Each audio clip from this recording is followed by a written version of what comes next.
This segment of the news has been brought to you by Sun Oil Limited. Welcome back. Many people criticizing and speaking on the status of the Grand Bahama Airport, particularly from or affiliated with the official opposition. And they have no moral authority to do so, no credibility on these matters, and are looking for relevance. This according to Acting Prime Minister and Minister of Tourism, Investments and Aviation, Chester Cooper, who was speaking with reporters at this week's cabinet briefing as he described speculation by some people as wild when it comes to the government's attempts to sell the Grand Lucayan Resort. What I would say though is that since coming to office, we have invested already significant sums in the refurbishment of the existing airport facility. It takes 2 years to build an airport. The former administration did nothing. We picked it up when we came in. We're pressing forward. We did an RFP process. We now have 2 potential buyers.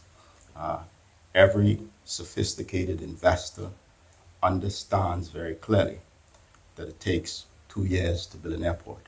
Every sophisticated investor who's building a resort understands that it will take 18 to 24 months to restore and build a hotel. It seems to me that those timelines coincide quite nicely.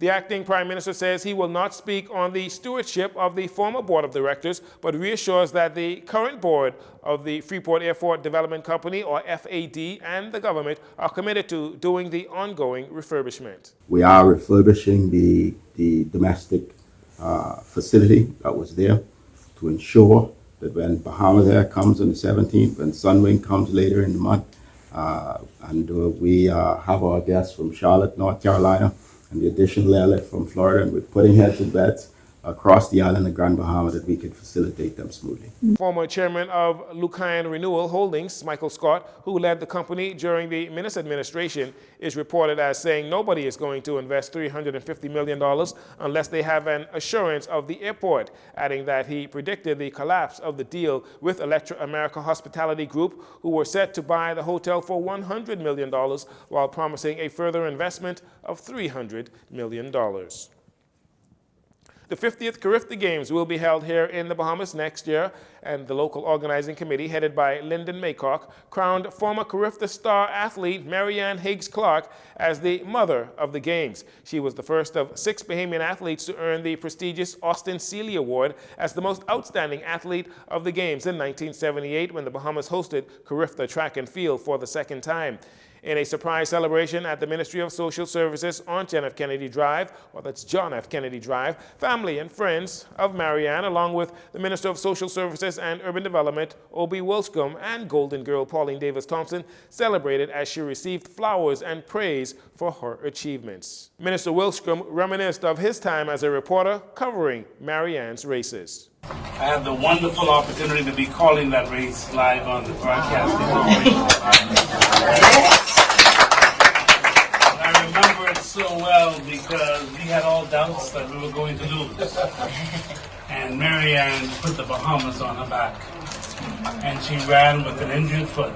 And she brought that victory home for us and made us all believe that yes, we can. Yes. And she's been able to inspire so many and then quietly slip away. Quietly doing her work. I'm so happy that you've all seen the greatness. And this is greatness in its humility. And to recognize her, you make us all proud. We love you so much for all you've done for us.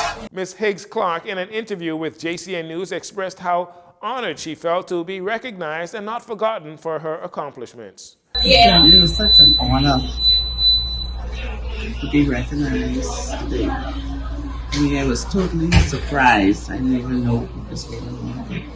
I appreciate everything that was done. And it shows me that, hey, what I did back then, I'm still remembered. No one has forgotten about me, and I'm just overjoyed right now. The 50th edition of Carifta is scheduled for April 7th to the 10th, 2023 at the Thomas A. Robinson National Stadium. The Legends Walk, an official launch of the Games, scheduled for Thursday, December 1st. the Bahamas moved one step closer to realizing Grand Bahama Island as the home of maritime and logistics with the recent launch of the LNet Maritime 101 Cadet Program.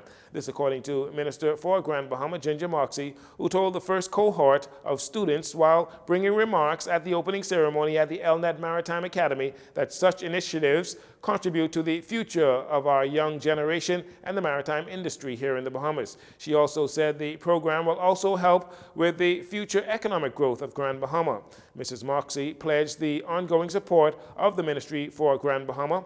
The objective of LNet Maritime 101 program, the brainchild of LNet Maritime Limited President Albert Hepburn, is to equip 12th grade students with basic knowledge and training in the maritime industry to assist them with making decisions about their future career paths. Following the opening ceremony, the students spent the first of the day learning of the basics of operations and logistics in the maritime industry.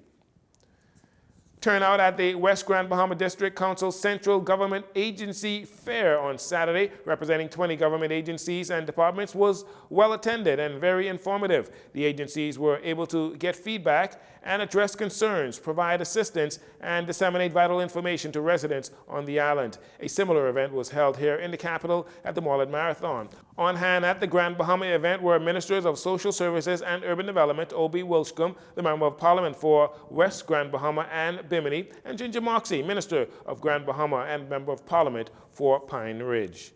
And finally, Assistant Commissioner of Police Theophilus Cunningham encouraged Grand Bahama residents to foster and maintain partnerships with the Royal Bahamas Police Force as they ultimately lead to public trust and confidence. Cunningham, who is the officer in charge of the Northern Division, pointed out that the police cannot fight crime alone and must work along with the public in synergy to create safer communities and reduce the fear of crime.